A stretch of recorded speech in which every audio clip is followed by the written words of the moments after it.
Miami fans are going to be like, oh, that guy was an idiot. That guy was the dumbest guy you've ever had on your show. Our special team sucks. And I'm not editing that out. I'm leaving it in. That's got to be a lie, Zach.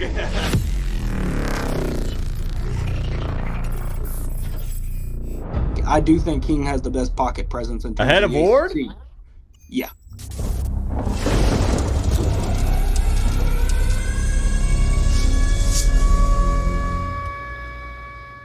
Welcome, college football fans, to another Inside Insight episode, the series where we bring on a content creator or superfan that covers Miami's opponent each week so they can tell us more about their team. And today, I'm joined by someone that my regular viewers might recognize, Georgia Tech's backup quarterback. No, I'm just playing, but how crazy would that be? That'd be pretty cool. That'd be insane. Georgia Tech fanatic, Zack Jones. Zack, if you could take just a moment, tell the people a bit about yourself and where they can follow you. Yeah, so my name is Zack. I'm 20 years old. For anybody that knows anything about Georgia Tech, before 2020, like halfway through 2022, it was living hell for like 3 years. So that's really like when I first started getting into tech. So I really started getting into tech in like 2018, 2019, like right after Paul Johnson left, and I was a little bit younger then. I was a teenager. And my dad got me into it, so I jumped right into the Jeff Collins years, and that was 3 wins 3 years in a row. So that was a very tough time to start becoming a fan. So thankfully, now you skip about 4 or 5 years later. Now we're on to brighter days. But yeah, that's how I got into tech, and now I've been running strong about 5, almost 6 years now as a tech fan. Okay. Now, what about where the people can follow you? Is it you have Twitter account, X account, YouTube? Yeah, I have Twitter, I have Instagram. I know you posted up. I think my Twitter is my name with like J04 underscore or something like. I can't remember the exact app, but I think you put them up there. So Yep. you follow me on Twitter, so you know what it is. I can't remember exactly how it's spelled though. Yeah, you guys know the drill. It'll be up above his head, and then I'll have it in the description and the pinned comment, so you guys know what to do. Show Zack some love. He's a regular here on the channel. He's always chopping it up in the comment section, even when it's not Georgia Tech week. So he's part of the college football family. But of course, Zack, we are enemies this week. What's the word on the street? Is Haynes King gonna play or what, Zack? Okay, so this is a very interesting matter. Um, the Brent Key says he's still day to day. That's got to be a lie, right? That's He's got to be a lie, Zack. Brent Key said he's hopeful that he can play, but here's the thing. The line is down to 10.5. Mm-hmm. Virginia Tech and I don't care how close Miami has kept it with opponents. Virginia Tech was favored over us, and I know we had to go on the road to Virginia Tech, but Virginia Tech was favored over us, I think, by 13 or 14. So even still, I don't really know how we would only. I don't know how Miami would only be favored by 10.5 unless Vegas is guessing Haynes King is going to be back.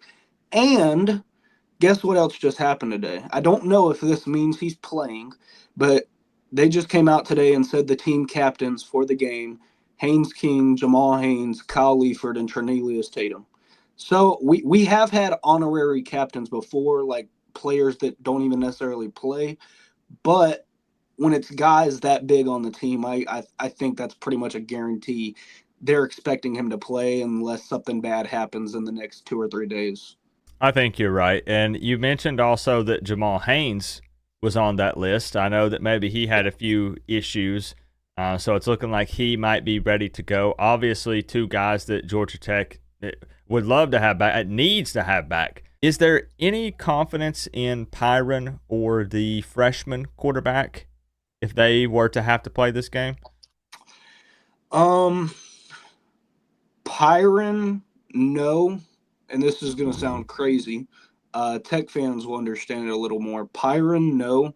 Philo, the freshman, yes. Pyron is a guy who I remember I told you a couple of weeks ago, I think, before we played Virginia Tech. He was a guy, he was a freshman, I believe in 2021. He redshirted.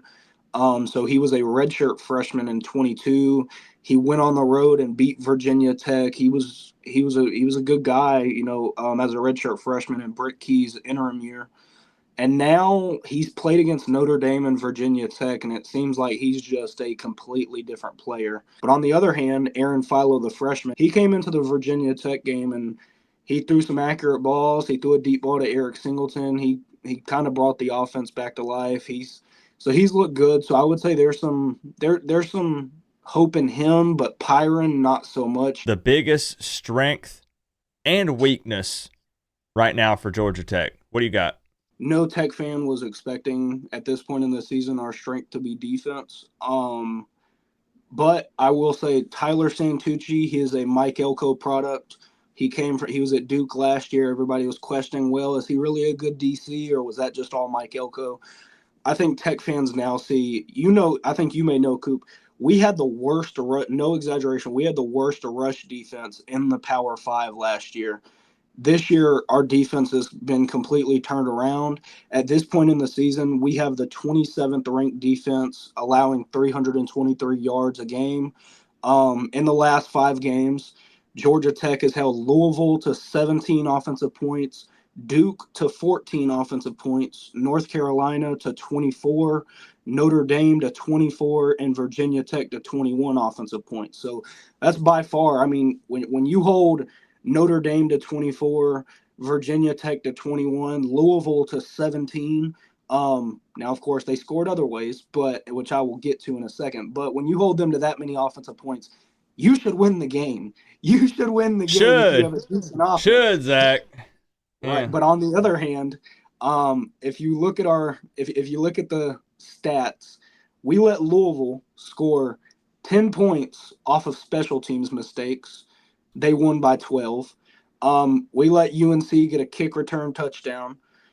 They kept it close. Thankfully, we won because Jamal Haynes is a miracle worker and he got a game-winning touchdown with like 5 seconds left in the game. Um, Notre Dame blocked 2 of our field goals and they converted multiple special teams. So basically, what I'm getting at, our field goal kicking has been very inconsistent. Basically, what I'm getting at, our special team sucks. Special teams is garbage. But thankfully, I will say this: Ricky Brumfield, he was our special teams coordinator. There were some inside things that I'm not gonna put out there. I can message you privately just because I don't necessarily know if all of it is true. But there are some rumors. He has been fired. A lot of people were thinking it was because our special teams sucked, but things have come out to where it's maybe not necessarily on the field performance. It's other stuff for why he got fired. So we have since replaced him. I can't remember the guy's name who we replaced him with. And then in the first game that we replaced him with versus Virginia Tech, our special teams looked a lot better. But that could just be, a coincidence. You never know. So I'll have to see. I'll have to see for the remaining 3 games. But the special teams did look better versus Virginia Tech. But overall, special teams has been our biggest weakness, like by far. So what about an impact player on each side of the ball for Georgia Tech? A name that Canes fans should expect to hear on Saturday afternoon. Okay, so if Haynes King plays, obviously Haynes King, but I want to look away from Haynes King. I don't want to. I mean, I said him, but I want to give you 2 players other than him. Okay. And it's going to be Eric Singleton and Malik Rutherford. Singleton is our deep ball threat, and the reason I'm saying these guys because if King is fully healthy, everybody knows it's obviously Haynes King. He's arguably the best player on the team, biggest impact player. But we don't know his status. We don't know if he really is going to play. And even then, if he does play, like you said earlier, how much will his shoulder injury, affect him and how well he can play? So due to that, I want to say Eric Singleton, he's our deep threat receiver. And then Malik Rutherford, he's a guy that you can throw the ball to behind the line of scrimmage. And he's just he's a miracle worker. He's a small, shifty guy. I think he's 5'8", 5'9". You get the ball to him and he'll pick up 10, 15 yards. If he breaks one tackle or gets free, it's big yardage. So I would say those two guys, no matter who we have at quarterback, you can always trust those two guys to get you some yardage. Yeah, and I think that Rutherford is definitely a good pick because Yeah. Miami has struggled to tackle well this season. So as you said, if you get him involved maybe in the screen game and break some tackles, absolutely. Teams have been picking up some yak on Miami, and that could absolutely be a problem. Now, I do want to ask you before we get into the next question here. Haynes King is also, in case people aren't familiar or don't keep up with Georgia Tech, this is a guy that's a little more elusive and more of a threat on the ground than a lot of people think, right? I mean, he's rushed Yeah. for 8 touchdowns this season. I think over, what did I have on my numbers? Over 300 yards on the ground. Yeah. So last year, I'll look back at last year for a second. He finished with, I believe, close to 800 yards on the ground, and I think 5 or 6 touchdowns. So he's not one of those guys to where they're directly gonna call up like read options or something like that. But on the other hand of that, they will call up things to where they say, hey, like I feel like a read option is a direct play to where either the running back or the quarterback is going to get it. Georgia Tech is a little bit more diverse. They'll send some eye candy. They'll do a lot of motion, and then when it comes down to it, Haynes King will it'll kind of be like a mix of a read option and an RPO. So they do a lot of complex stuff with that, and that's kind of where King stands out. I've debated other Tech fans in the past, but that's really where King stands out. It's his IQ and it's his ability to get out of the pocket. Where when you look at our backups, Pyron and Philo, they don't have that same ability. They can't run the offense the same way. So King he takes basic read option plays like that and he turns it into it can be an RPO or just the way he improvises. He can turn complex plays and he can do them perfectly, or he can take basic plays and do them perfectly. He's just a very smart, IQ balanced dual threat quarterback. For some reason, just as a Miami fan, I've watched Haynes King quite a bit. I don't know why. I don't instantly think of him as a dual threat guy. And then I have to remind myself, of the yards he's picked up on the ground and the fact that he is capable of doing that, almost kind of like sneakily. I don't know why. Yeah.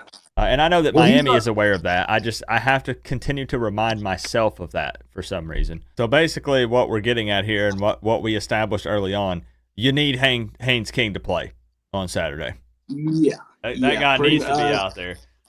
I would say our chance at winning, I would say Miami's chance at winning is like right here.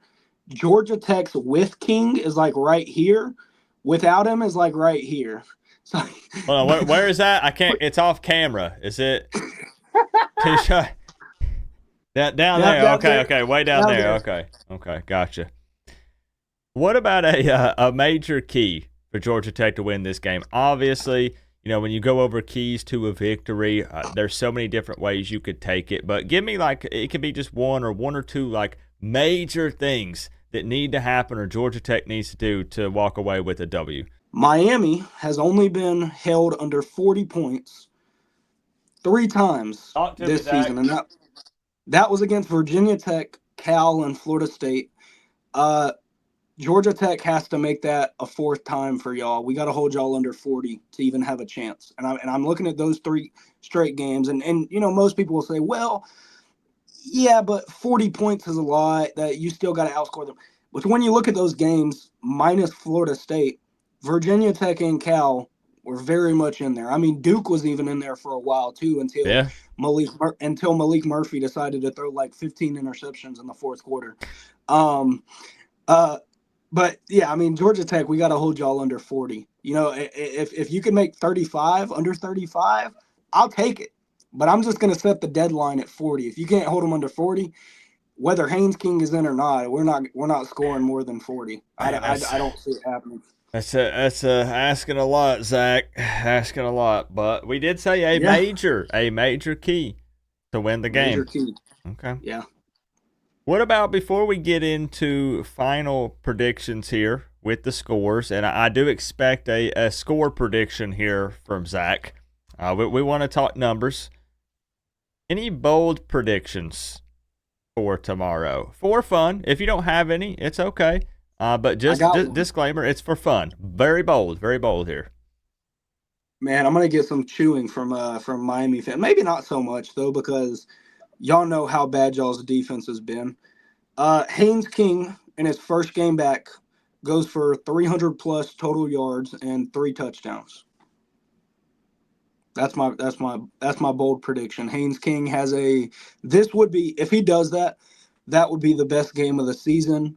Win or lose, I think if he does play, I think he'll rack up some big yardage and some touchdowns. Just because if Georgia Tech wants to stay in it, and this is where my bold prediction comes from, Georgia Tech wants to stay in it, whether King is fully healthy or not.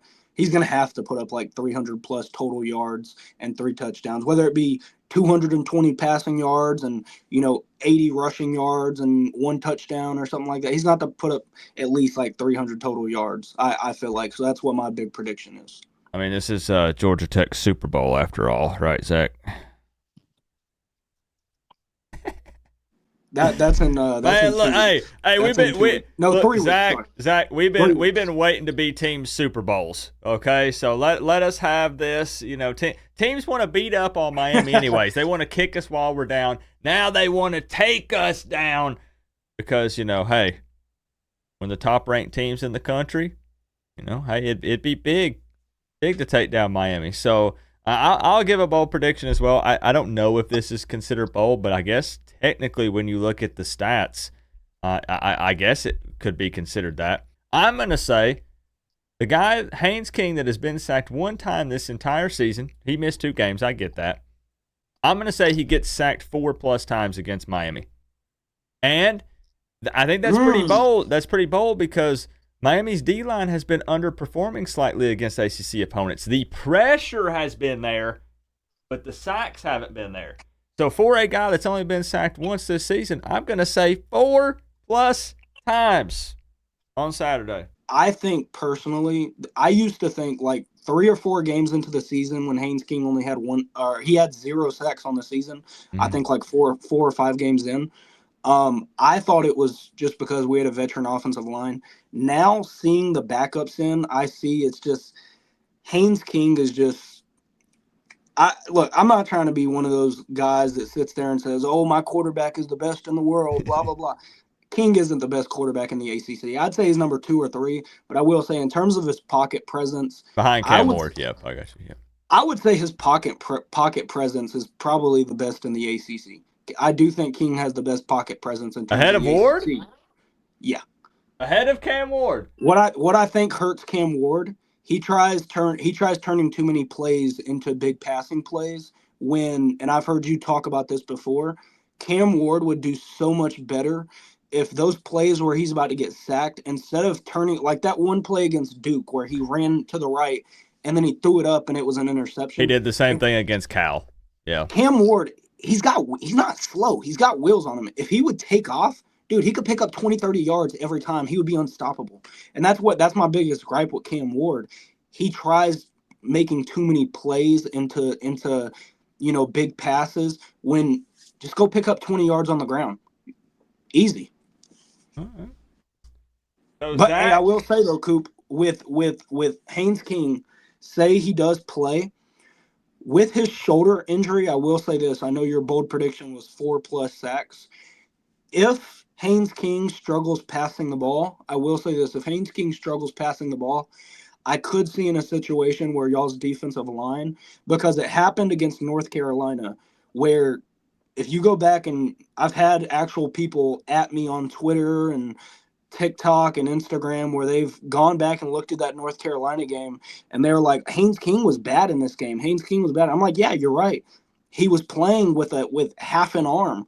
Yeah. I think his completion percentage on that game was like 50-something%. He struggled to even like hit a 15-yard pass.